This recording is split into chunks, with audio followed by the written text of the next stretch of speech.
Good morning, good afternoon, and of course, good evening. Don's Pinball Podcast. Hold on, I've done something wrong on my microphone there. You're probably going to have me shouting at you now, but it's not me shouting. It's because I moved my microphone too close. Don's Pinball Podcast in the house. Enzo in the house. Just he's down there. He's not in his fake room anymore. No. He's in his real, genuine, non-CGI created games room with some interesting stuff behind him.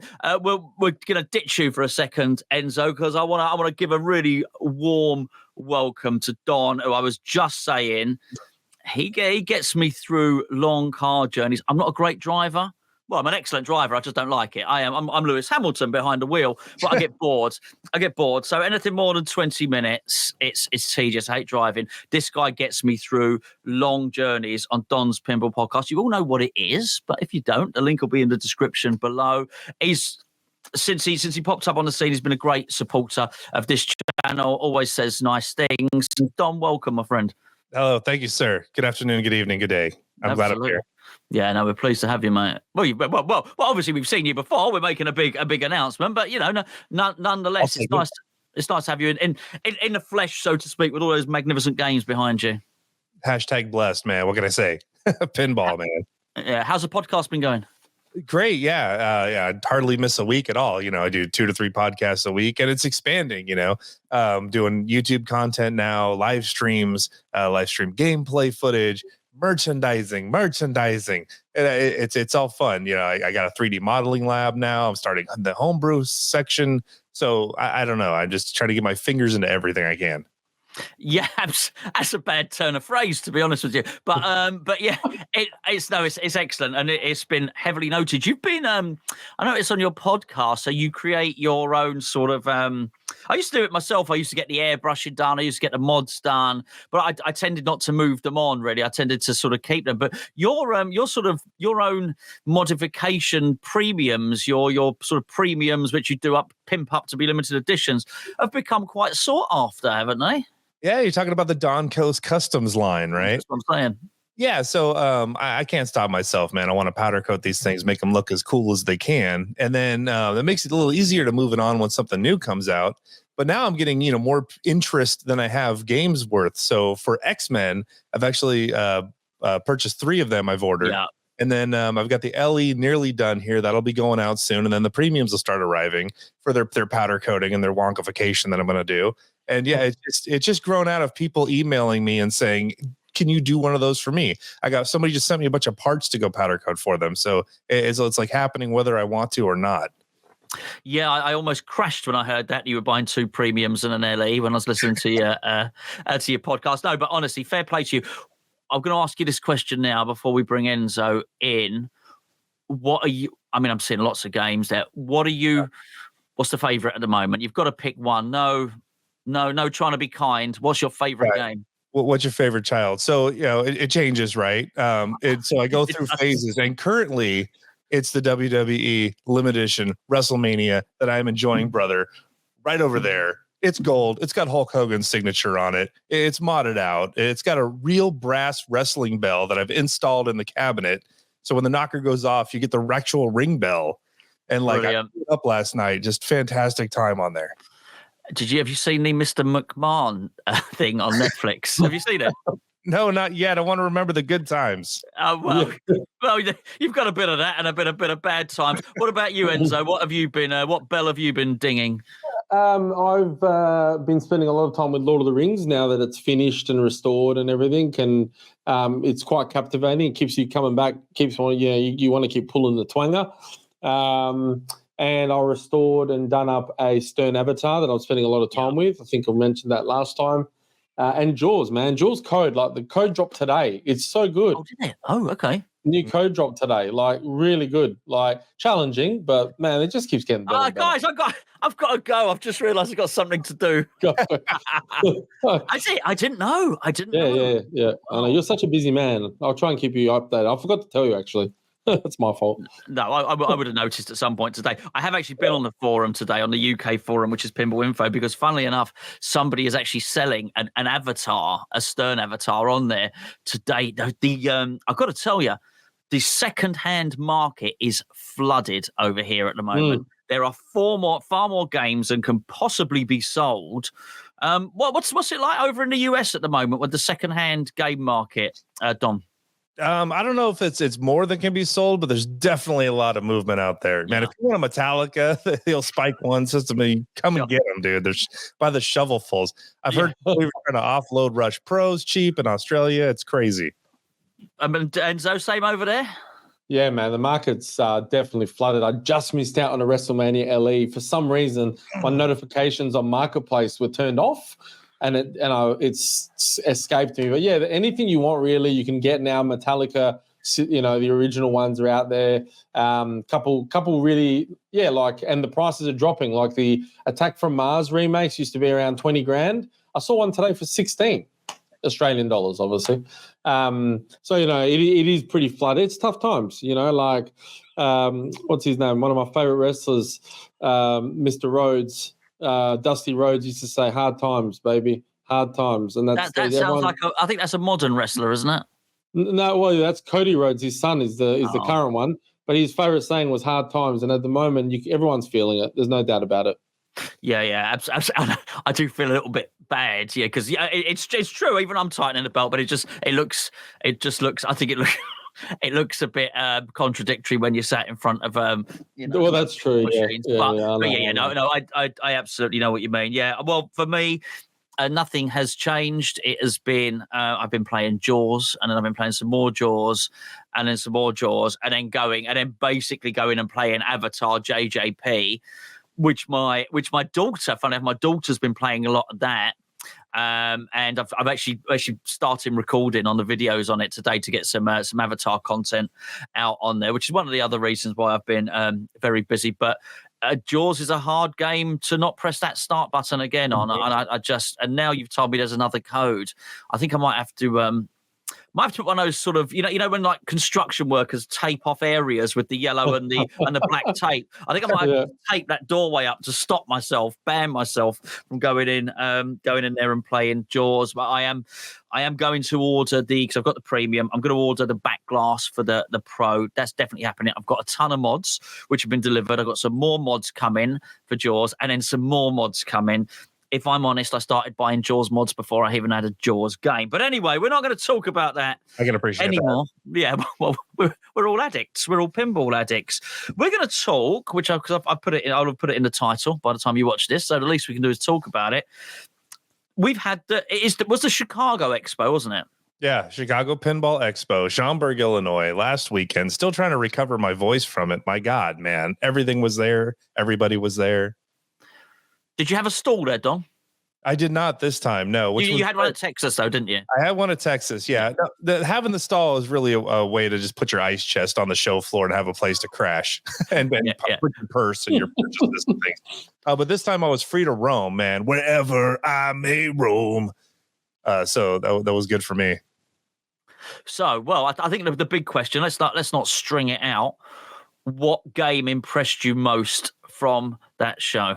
Metallica LE took the show. It was only there for a day, and it just grabbed everybody by the freaking throat, man. But there were a lot of bangers. There were a lot. I went in there very excited to play a lot of things, and I ended up playing even more than I was anticipating. So that's what was awesome. I mean, running down the list, Alice's Adventures in Wonderland, both Metallicas were there, Super Hoop from Bitronic, Space Hunt from Hexa, right? All three current spooky games, a smattering of American pinball machines. ABBA was there. I got to play it. They had 4 of them running throughout the show. So it was just like, my God, I've been waiting to play these games and just bouncing between one to another for 3 days is how the whole thing went. And that doesn't even speak to the impressive stuff coming out of the laboratory of the homebrew section. My God, man, people are making super high quality games now. I don't know what happened over the last 2 years, but there's been several leaps in quality with homebrew games. Wow, that's a lot to unpack there. Okay, well, why do you think Metallica stole the show? Was it the timing of the announcement, or was it just that good? I mean, Metallica's a fun game, right? And I feel like it came out a little bit too early. It missed out on all the Spike 2, the LCD screens, a lot of the upgraded audio and effects and everything. And so every little thing I had detracting from Metallica was fixed and repaired. The art is amazing. I mean, the LE to stand in front of it and check out that foil and that art style. It's kind of like the opposite of where they went with the Dirty Donnie original art, plus all the lighting packages, and then just playing Master of Puppets and headbanging at 1 a.m. in an expo hall with a line of people there, like just cheering you on. It was absolutely a moment. I bet. Enzo, have you ordered one? A premium. Yeah. I mean, we're lucky that we get it so delayed that it gives me a time to sell a kidney, sell some more collectibles to fund this ridiculous addictive hobby. But yeah, look, we only got 25 LEs, so there's a bit of a massive uproar. You personally brought 25 LEs, did you? That sounds like something Don would do, buy 25 premiums so as he could pimp them up and sell them on. So I ordered a premium. Unfortunately, the distributors over here, I'm hearing, have copped a lot of backlash, which is really sad because it's not their fault. They're only getting 25. Like, there's a lot of guys that have apparently been, hitting them up and stuff like that. So it is what it is, like this is pinball. Let's keep it fun. These guys buy a premium and modify it. And you got yourself an LE. Like, who cares? Like, seriously, but I get it. I get some collectors only collect LE. But yeah, so I put my name down for a premium. I don't think I'll miss out. I think I'm lucky in that sense. Man, like it's one of the greatest bands in the history of music, right? So like, even if you don't like Metallica, you can still rock to Metallica. That's the thing. Right? I can try. Yeah. I can try. You'll try. I would try. See. Yeah. You got to try everything once. Yeah. But yeah, look, I think I was pretty surprised. Like, I feel a little bit bad for like Jack Danger because, like, I don't think it took anything away from X-Men. Would you say, Don? No. X-Men standing on its own. It's a cornerstone. It's innovative. I mean, it's kind of like everything we want to see pinball producers make. Metallica was just like Return of an Old Friend, but like completely blown up, man. Lights Insider Connected on Metallica. I can log into it now and get the bleep bloops, man. There's songs that you can unlock now, like through the gameplay, and plus now we can look forward to like easier code updates and such. Like it's such a win. Yeah, nice. It's the homebrew. The homebrews were like, I've watched so much content about the homebrews. Some of them which are themes that mean nothing to me, but like that Overwatch and Borderlands with the moving hydraulics and stuff. Right. Like, did you try that? I did, yeah. So this gave me the Borderlands pinball machine, which turns out it's not based just on the movie, but I guess there was a video game too. I'm kidding. But he put the gameplay field on 3 linear actuators, and so there's like a drunk mode that you can enter, where you get to hold this, peripheral that's hooked up to the play field, and it's 1-to-1, in geometric, space, where you can move it around, tilt the play field, and like try to. It's like one of those old labyrinth games that you would play, with the little handles on it, trying to put the marble through the maze, and like completely kind of mind blowing. I mean, they don't even fit in the cabinet; they hang down underneath, but like. It was just super fun to try to do that, I'm fascinated by these homebrews. Actually, I've if nobody's going to do it, there's 2 themes that I'm very interested in, and one of them is Quadrophenia, and the other one is Blade. Possibly Lost Boys. I think if nobody's going to do it, I'm thinking of a homebrew, but I won't do it. I'd have to pay somebody else to do it because I'm busy and lazy. And so I'm openly encouraging these homebrewers to, keep on upping their craft. And then I do remember certainly from, I think it was Texas, watching, once I got time to watch a lot of the footage from that and the big reveals there was some really, really good stuff coming out from Texas. That's for sure. And I did wonder how many of these designs might be bought up by the big companies. Obviously, we spoke to Mark Seiden on this channel, of course. And, he clearly got his job at JJP off the back of a homebrew. So I'm just wondering, I think maybe the eyes of the, let's say, the pinball hierarchy in terms of the manufacturers are on these games. So I'm just wondering if something else is going to come of it. What was your favorite, Dom? Your favorite homebrew? Well, Greatest Showman took game of the show for homebrew, and it looked it. They had this in one booth. They had the Greatest Showman, Jeffrey Jones's game, right next to Saw. both of which are Whirlwind rethemes, and you could not even tell unless you really knew the layout and everything, obviously. But it's almost like like a double release of two completely different themes for one gameplay layout there. But Saw and Greatest Showman both had fit and finish that were absolutely as polished as you could possibly be. I mean, these look like production games. The art was amazing, and they incorporated actual pinball and movie artists to create everything. But just all the details were flawless on it. I mean, they look like showpieces sitting there. But we're not the only ones that were interested in the homebrew area, though. I saw CGC folks were combing through there, taking a look at everything. Late on Saturday night, I saw several Stern luminaries over there, all kind of huddled around a Pokemon machine, just pointing out everything. Yeah. I'll just think of who's high up at Stern, and that's who was there looking at these things. So I look at it not just as a celebration of fan and pinball, but also like a laboratory for new ideas, where you can try things without anybody there to tell you no. And if it works, you can take the best parts of those and bring them over into the commercial machines, because the market's getting tougher, right? And so it's gonna drive innovation or drive people out of business. And so if you can take that Borderlands playfield that's moving all around and put it in a Snoop Dogg game where it's like the playfield's a lowrider hitting hydraulics, I mean, come on, man. Yeah, absolutely. Yeah, my car's doing that at the moment, but for all the wrong reasons. Enzo, you've obviously watched it, and yeah. I know what you like. You'll have sort of ingested a lot of the content that's come out from the expo. What was it that particularly impressed you?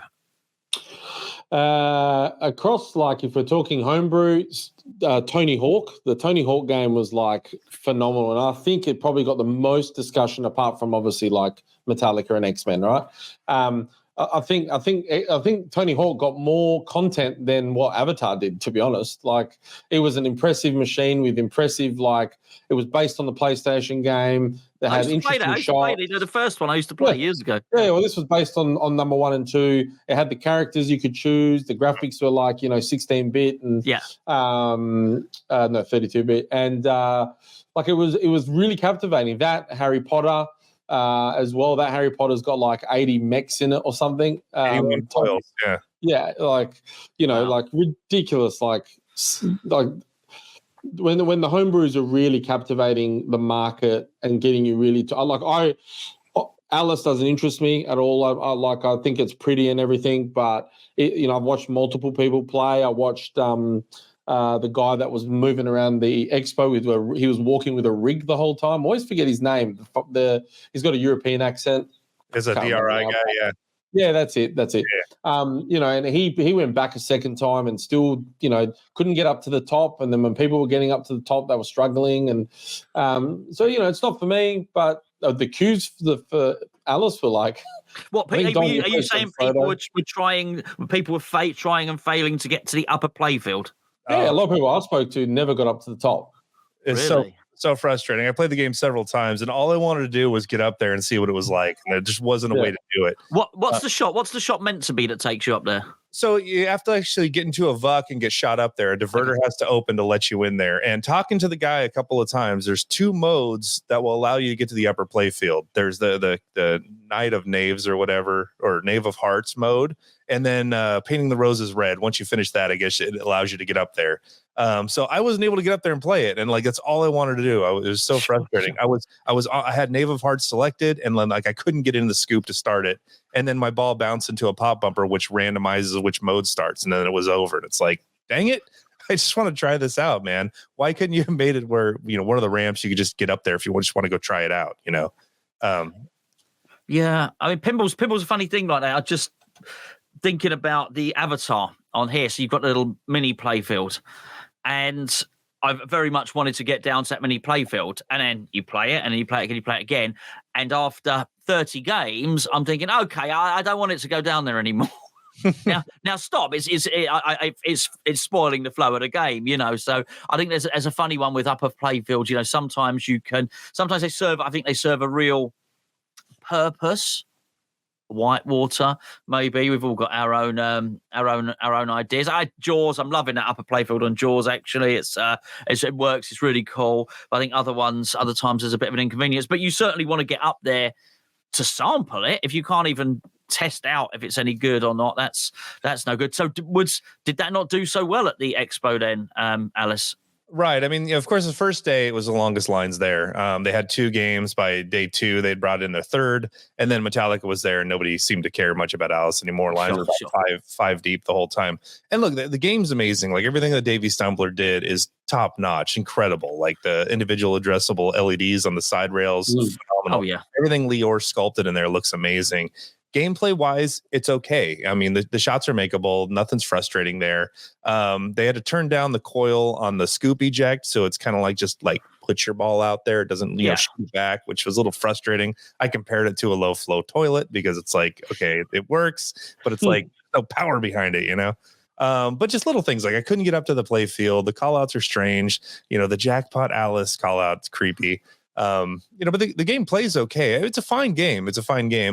It's just for me, my level of enthusiasm for it doesn't match the price tag that was there. And so that's kind of where I'm at. Yeah, I mean, we're talking about price tags, actually, because I know you've mentioned it on your channel before, Don. I mean, see, the thing is, stuff like that, like the power of the kicker and stuff like that, that doesn't bother me. That can be sorted out. And I think I've chilled out a lot more on games not quite being ready. That Jaws, I love it, but it's got a flaw. I'm getting a lot of air balls on it. It's fine. My friend Collie Wobbles is sending me over something. I think my friend John's printing me out something. We'll get it sorted. And I think there's certainly when things eject too much, you can overcompensate and they sort of dribble out. So I think they can fix, certainly. Where we are here, we're looking at Alice being the same price as a Stern Premium. What's that on stateside, Dom? No, that's Stern LE, man. It's $13,000 is where they're targeting at. And yeah, it does come with a topper. It comes with a cool shooter rod. You know, one of the best resin sculpts I've seen. It's way better than the one that came with the Elvira 40th and Blood Red Kiss. Okay. So ultimately, it doesn't matter what I think of the game because they all sold out. The game's a success. Sure. Way to go, Dutch Pinball Extreme. Keep it up. You know, I want to see what they have next. Build quality felt good. You know. It just did feel like, kind of a more dated title, almost like, the Funhouse re-release, right? It's a fun game. It's Funhouse. If it came with a topper, I wouldn't pay $13,000 for it. But I mean, that's me personally. Yeah, and I think they're funny enough. I've got a friend of mine that's got that Funhouse at the moment, and he says it's the game he's playing more than any other. And he's got, he doesn't do video. He's got no reason to say that. And funny enough, he also has an Alice on the way. But right. Yeah, I totally agree. The theme does nothing for me, but the build quality is going to be excellent. I am thrilled to see what they're doing next. And you're absolutely right. They've got Davey on board, Stumbler, which they have. Then they're going to do a lot right. And I'm still, mega excited for. I know it's the factory over the road, but it's still Dutch Pinball as far as I'm concerned. And I'm still mega excited for what's about to come from them soon. So suffice to so actually, Enzo, if I got this right, you are in LE Uncanny X-Men. Yeah. And obviously Metallica, you just said Metallica Premium. Yeah. But you said you've sold some collectibles, so no game is going for those to come in. Not at this point. I think I can make them squeeze in. It'll be a little bit tight around one corner, but I think it might be worth it. As long as nobody wants to go through that doorway, you have to crawl under, right? Yeah, no, just a little bit of lube to get in, and I'll get in. Nobody needs to go to the kitchen anyway. Let's be perfectly honest. What's next out apart from your million Uncanny X-Men? What's next out the door for you, Don, on your collection? Possibly Elvira Blood Red Kiss, even though I love it. Something's got to give. I've got a virtual machine that's probably going to get sold. John Wick, I still want to hang on to because I want to grow with this code. Dang it. But otherwise, like if that was code complete, I'd probably be moving that on now. Okay. And so obviously you've got anything else. I say anything else sounds absolutely ridiculous. Because have you got a Metallica on the way? Sorry, did you say? No. I'm waiting on this one. I'll probably pick up a premium down the road and take it over when the time's right. There's just so much coming right now. It doesn't make any sense to add something else to the pile. Well, speaking of which, you're a man in the know with good contacts, Don. What is next off the block for? Do you think for the major manufacturers, and boutique, if you like? Okay, so running the gamut, Stern. The rumor we're hearing is this Dungeons and Dragons, whether that's a code name, whether that's a game. It's supposed to be John Borg's game. This may have been the one that X-Men took its spot. It got kicked down the road. That may have been because Metallica needed more polish. I'm not sure, but that's what I'm hearing from them. JJP, it's probably going to be a year, but that might be Harry Potter up next. Eric Manure might be doing that one. He's kind of taking a backseat, hasn't released anything since Godfather, so seems like he would be up next. Now that Avatar gets launched. American Pinball's Cuphead, it's supposed to be coming. Animations are supposed to be great. I spoke to people that have played it, and they said it's a really fun game. Does the company have the trust of the community is the question. We'll have to see. I can't wait to play it. I'm sure it'll do a fair bit better than Barbecue, and we're all excited for that. Masters of the Universe apparently is not coming from American Pinball.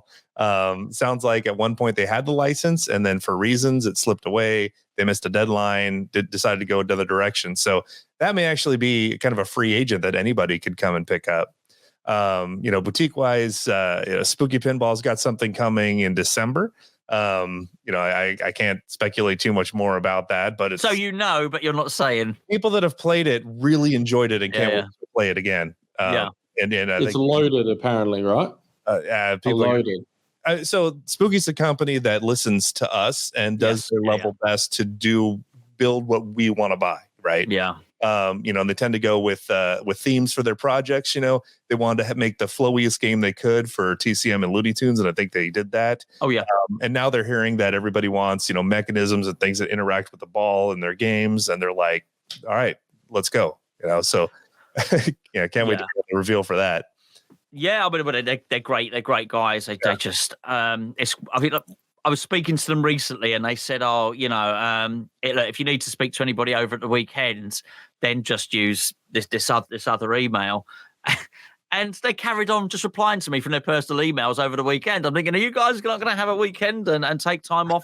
They're really, really good, and I think they certainly do listen and they do care about the community. I'm not going to speculate what it is, but I've certainly. Somebody else mentioned 2 or 3 days ago that whatever it is packed, absolutely packed. Any of those tickling your fancy, Enzo? I'm a Dungeons and Dragon. It was my thing in the 80s and 90s. That really interests me. Although, that's where I want to see the dragon eating the ball, or upper playfields, lower playfields, dungeons. I want to see castles. That'd be wicked if I had 3 playfields. There was a rumor out of Expo where there's talk of Elwyn's next game being King Kong.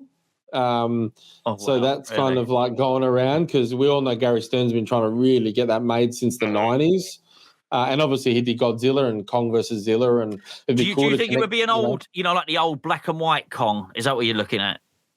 Not that terrible film with Jack Black in it. Look, no.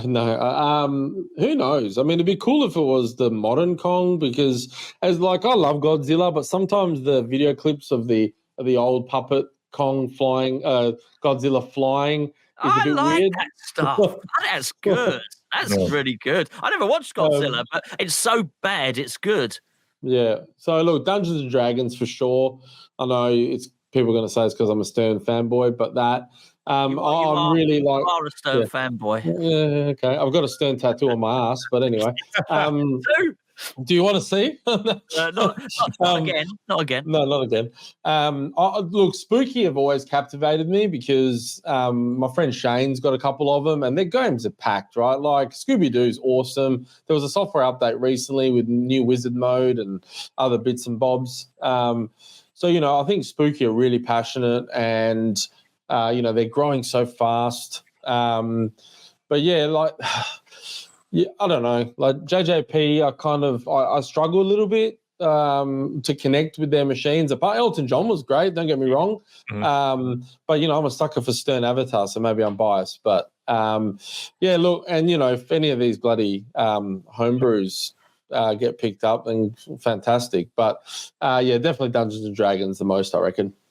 Okay. I mean, just to go back on the avatar to JJP, that it shoots really well. And funny enough, I've already recorded the gameplay segment to my first video. And when I was hitting that shot, I was thinking about you, because I know you Enzo, you said that maybe that shot is difficult, that sort of ramp there. And I think I actually hit it 4 times in that first video. The one right at the back. Yeah. It's tough. Don't get me wrong, but I've plenty of games that have tough shots.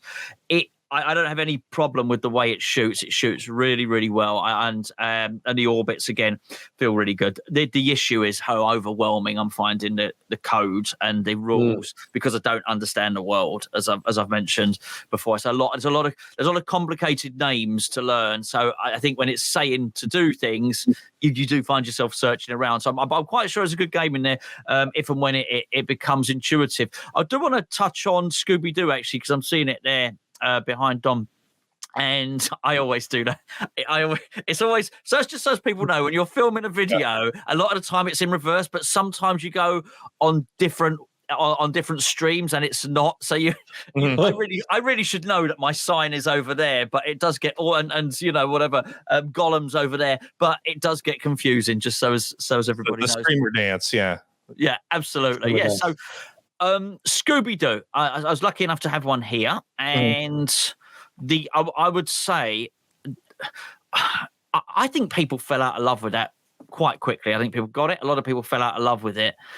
The upper playfield, I don't think gets enough credit actually, because I think I would suggest it's almost a one upper playfield that does play like a pinball machine in its own right. I know it's got the bookcase thing on the back, which makes it a little bit odd. But once you get that, you are playing proper pinball shots on that game. Yeah, I mean, you can trap up, you can post pass ish. There's a lot of innovation with that bookcase flipper. I mean, if you're totally cradled, then as soon as you drop it, it's throwing your ball. But if you work quickly, you can pop it up and bash Captain Cutler's face off. So sometimes I'll just go, like, that's a game that plays like a theme park. Like sometimes I just hang out in the upper playfield and I want to hit all the targets there and go collect all the shots and play with the wire forms. Other times I'm playing down, with the little horseshoe orbits that they have. Other times I'm trying to play for the character modes and those 6 drop targets, so it's just like, depending on my mood, like I play that game differently. But I love that upper playfield. It's not just like on Jaws where you hit the ball up there and it's like, okay, here's your one shot to try to get something. Back to the main game. It's like, no, you can go up there and play too, and it's fun. It's fun. There's magnets up there. There's targets to hit. There's a little horseshoe orbit turnaround. And then there's all the little exits too off on the right. So there's technique, there's nudging. It's super fun. Yeah, I totally agree. I get some hate sometimes for saying this, but Popeye, upper playfield on Popeye was like that as well. I would actually have Popeye back for a short period, but I'm very, very low on space at the moment. Let's get back to the expo, if that's okay, Don. Uncanny X-Men. Talk us through that. I know I could hear on your podcast how excited you are about that game, and I know you've gone over to Stern and you've met the guys there and everything. How far? You're not that far, are you? No, 3 hours from Chicago, so I can bounce down basically any time. In the U.S., 3 hours is a short jaunt, right? That's a shopping trip, right? That would probably get me in Scotland if I was in the UK. But yeah. Game is super fun. I like the layout. I'm probably biased because like I played it with the designer, in the factory before it released. So it's like I'm super hype on it. But now that I'm coming down by myself and playing, in my game room here, there's just a lot that's loaded in there. If you think of some more recent releases like Venom, the bottom third and even the middle third are kind of empty. There's not a whole lot there. And this game packs a lot in there. The little Kitty Pryde shot that you can come through on the left. The fact that there's no left sling and there's like a little quick turnaround little orbit right there. There's a post to bounce off of. There's a center post. There's a lot of little details hidden just up and down each side of this game. Not even counting like the danger room that's over there or the ramp that they borrowed from Flintstones that puts the ball in there. It's fun. The only problem everybody's having is with the plunge. This was an issue I noticed early on at the factory, and they were saying, this is a pre-production model. We're still dialing this in, so ignore that for now. But yeah, it's still frustrating when, 7 out of your full 10 plunges is just, getting so much rattle as it goes up the shooter lane that it doesn't make it up that ramp. You can't get down to the flipper to get the skill shots. It's like, come on. I put a longer shooter rod in mine, and so now 7 times out of 10 it's making it around, and it really does help the game. Ultimately, I think what they need is just another little retrofit ball guide just to keep things a little tighter, so the ball isn't losing so much energy going around. Somebody must have done one on a 3D print of something on Pinside or something by now. No? Well, they reckon there's a fix coming, isn't there? People put tickets in. That they're aware of it, and something's coming. Yeah. Somebody took one of those shooter lane protectors that really kind of puts the ball straight in the middle, and said that really helped. So I don't know if it's like a fine tuning adjustment I need to make sure like the ball's getting hit dead on. But even with the auto launcher, you still run into the same problem. There's plenty of power that's there. It's just that translating, it's most of the times getting lost coming around that corner. How are you finding? There's a lot of comments about people struggling to, like with the sentinel hand that breaks the wireform and the ball goes straight down the middle. Yeah. I mean, there's an element of like, obviously you're meant to nudge the machine to try and save the ball, but are you finding that it is going straight down the middle? So now you have to save it? Now that my game's leveled, it's going to the right flipper every time. So, and I've learned to anticipate it. So it's mainly the quick reaction you need. I'm not getting straight down the middles from there. Where I do get them is if I go up to the left of the sentinel head, up that ramp at 180s up into the wire form. And if it doesn't make it, it comes back down, hits a gate, rolls behind the sentinel head, and then will come out to the right of him. And if I don't nudge on that ball guide, oftentimes it'll go right down the middle, which is a little frustrating. So I got to make sure I slap the machine if I have a bad shot up there. And sorry, I was just going to ask the new code. I mean, obviously the music's different. There's more animations. There's on the screen. There's the tallies of what you need to collect, and so they've packed a lot in the latest code update. Yeah. So it seems like that hasn't hit the street yet because I'm not able to put that on my machine. But at the show floor, it was running this new code, the 0.85. So this game plays like Foo Fighters, where the modes, if you fail out or time out, you go back into it and pick up where you left off. Brilliant. But now when you go to select your mode again, there's a progress bar that shows you like how well you did. So if you can't remember which mode you were in before, that'll help you pick like, oh, okay, yeah, I was 2 shots away. Let me go play this one again. So that's fun. And there's a new shot, just like Jaws with the harpoon shot. There's the fastball special shot to that left ramp where Wolverine is, where the pin will come up, hold the ball, and then it'll start strobing up there. And then you've got kind of one shot to get up in there for points. I'm still waiting to play that at home, but it looks like that's in the latest code update. That's great. But I particularly like what you said about the progress. So it's telling it marks how much progress you've made. I think that's a nice touch. Yeah, I like those type of shots. You just said it's like the harpoon shot on Jaws, which is sort of like the missile shot on Jurassic Park, isn't it? Exactly. There's something about the pressure created by a timed shot that's going to drop, and you've just got to hit. Obviously, I know the fin on Jaws is moving. Interesting what you said about the shooter lane.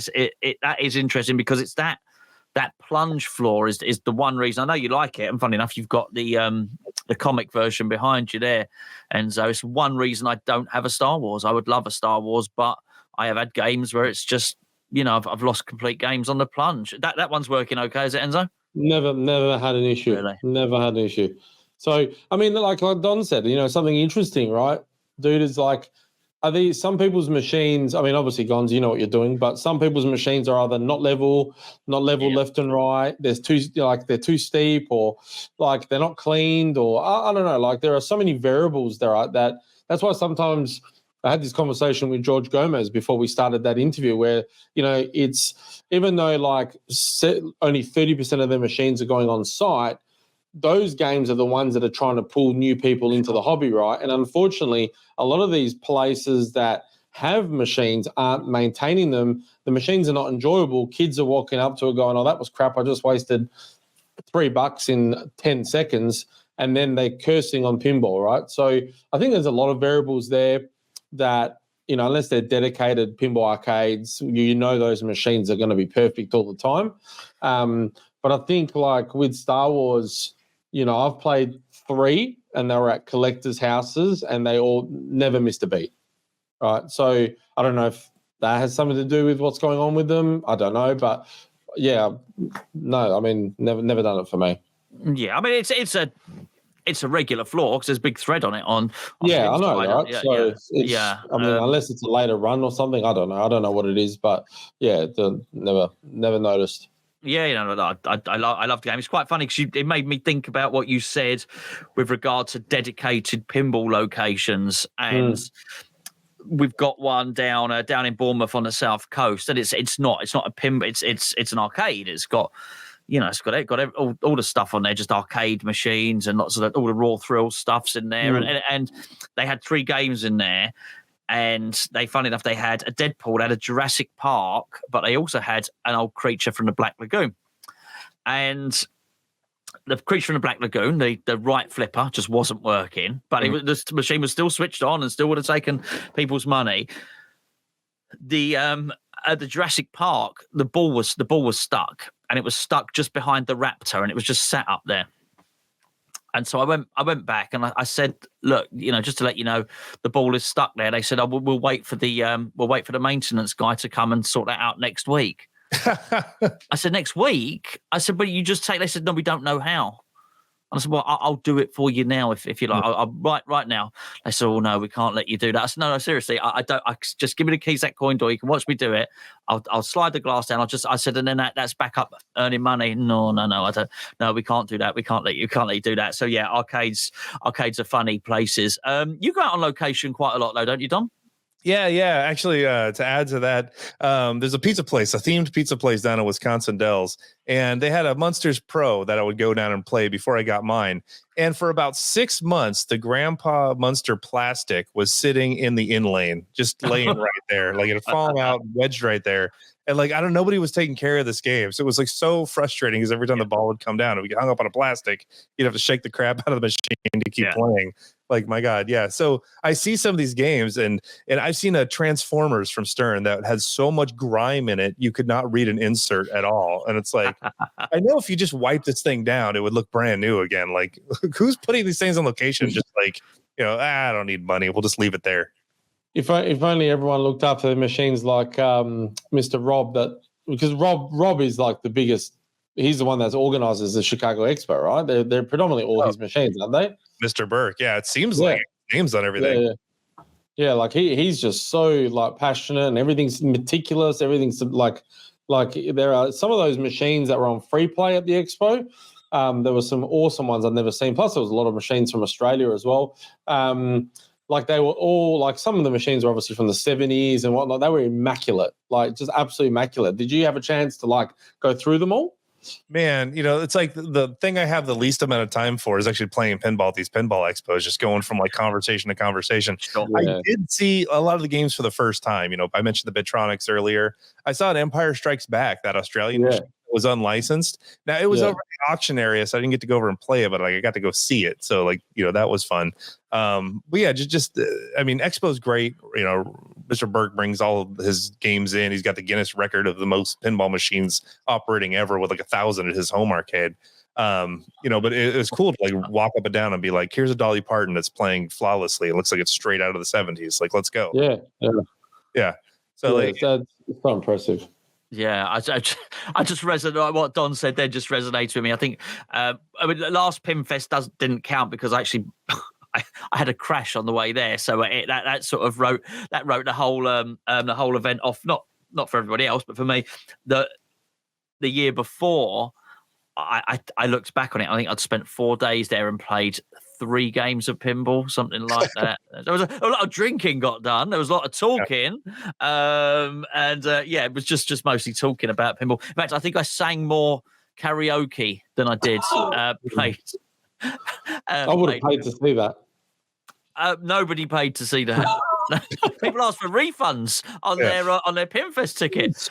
So this is like one thing about Expo, because I watched so much content about Expo and I was so jealous. I was like, man, I wish I was there. And like the biggest part, I wasn't jealous about everyone playing wicked games and different games, unique games. I was jealous that I didn't get to sit at the bar and talk to Don and talk to Danger and talk to like, all the other content creators, Erica from Erica's Pinball Journey and Kerry Hardy, like, guys that I talk to often by text, but just seeing everyone and everyone getting together and everyone like, the positivity behind it and everything. It was like that for me is what made Expo, to be honest. I think that's probably what captivated me the most. There was a few interviews with a lot of the content creators just talking to each other. I mean, I could watch that for hours. instead of pinball machine content.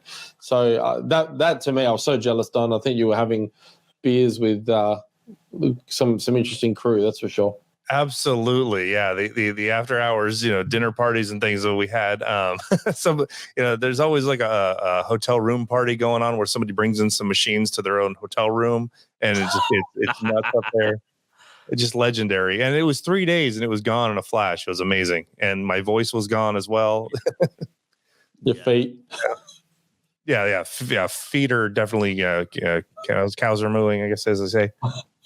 yeah. You've got to at those events. You have to remind yourself to sit down. You do. You have to think right. Because you just can't. Yeah. You have to take a break. Will you get over at some point in the future, Enzo? I'd love to go to the next one for sure. And because I've got this we've done a bit now with George Gomez, and I talk to him quite often. Actually, next week I'm talking to Tim and Elliot about John Wick. They sent me a very interesting email today with some information that I can't share with you guys. Don might already know this, but with some info on new stuff coming for it and some beta stuff, and they want me to do it all before Thursday next week. So having that relationship with those guys, it just makes you want to go more. And yeah, I'm Stern fanboy, whatever, but I'd love to. And again, it's more to hang out with everyone and get to be in the same room as, Elwin and Danger and Gomez and, and even Jack. I'd love to meet Jack, Jersey Jack, because he doesn't look good, unfortunately. And I hope he's all right. But a few people said that he was really struggling at this expo, sorry. So it'd be good to just get over and experience the whole thing. And being in Chicago, obviously. Yeah, I mean, part of the point of being there, I was just sitting on a bench out in front of the registration area waiting for a friend of mine, and Jack comes walking by and just sits down next to me, and we're just talking about stuff for 10 minutes or so. And I'm like, yeah, this is Jersey Jack himself is right here. What a cool guy. I didn't record it. I didn't ask for an autograph or anything, but just the kind of spontaneous events that occur there is amazing. Yeah, well, he likes pinball. Having been at an event with him myself, he was just playing all the pinball machines. He was there. He would go and have a game on. I remember him playing Galactic Tank Force. I remember him going having a game on Jaws. I remember him having a game on Pulp Fiction. It's one other that's actually I think it possibly Scooby-Doo as well. Nobody there, nobody bothering him, doesn't have to do any of that stuff. He could just sort of meet and greet and do whatever, but he's just there playing the games and just obviously loves pinball. And I think obviously that's the one thing. And I think if I had a wish, really, it would be that, particularly when you're doing as much online stuff, that people, I'm not talking about designers and particularly or anything like that, but just that we are all unified in our love of pinball. And you've only got to listen to Don, and he gets so enthusiastic on his podcasts, and every visit, every machine, every mod, everything. You just love pinball, Don, and that shines through, and it has to be that way. I love pinball. It's what I do if I'm having a tough day at work. Mm-hmm.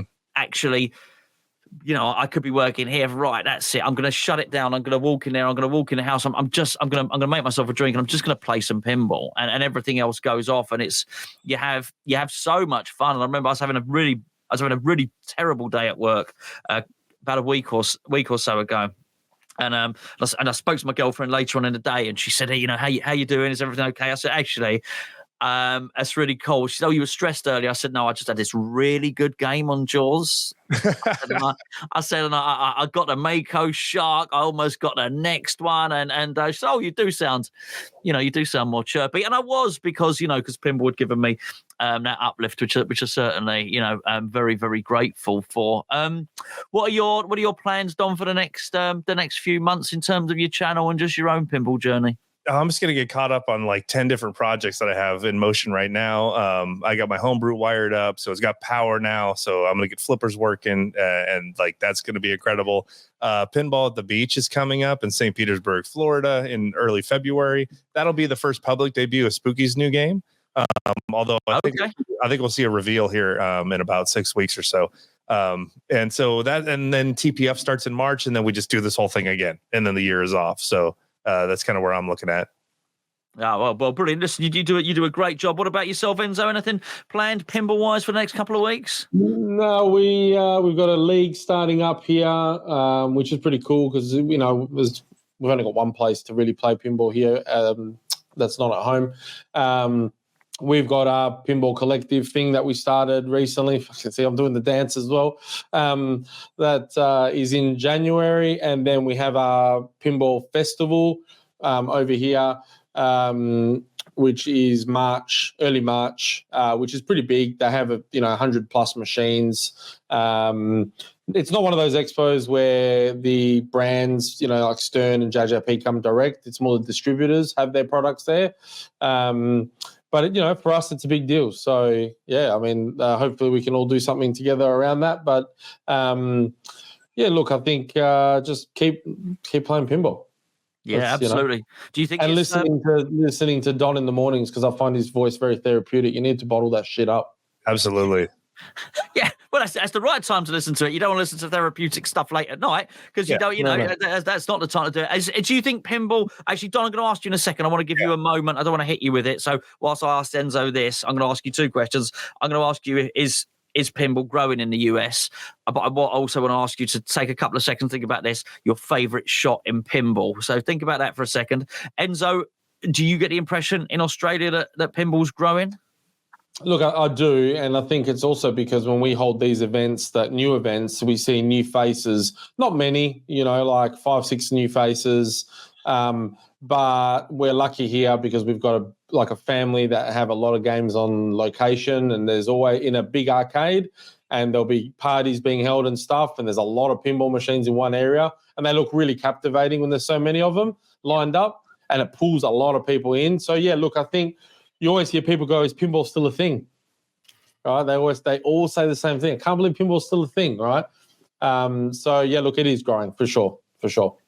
Yeah, well, it's still a thing because we'll keep it going, and that's rightly so. And do you know what? Just what you said there, actually, I think sometimes when you get involved in something, you can forget about the awe and the inspiration it can create. So just something as simple as that. How impressive does a line of pinball machines look? It really does. It's incredible. It's an incredible sight. And if you are not if you're not into it and if you're not part of it, and I think you could just look at that and think, wow, that's an amazing sight. I have the same with pinball in the industry in football in the industry that I work in, is sometimes you sort of forget, and then somebody comes to you for the first time and they say, wow, it is incredible to walk into a stadium and see all the floodlights down on this green football pitch and 50,000 people. It's incredible. It's just like the theatre of it. And I guess I work in it. I sort of missed that. It's so I think sometimes when you're in it, you can forget that how impressive pinball is, and it certainly is. And I think everybody does a really good job of keeping it going and growing. Hopefully, it's growing in the States, Dom. Absolutely, yeah. And it's not just the pinball machines at Costco now. It's just that more and more people are approaching me or asking about it or coming over to play, and showing up to league nights and things. Like it is growing, and I think it's good for the industry.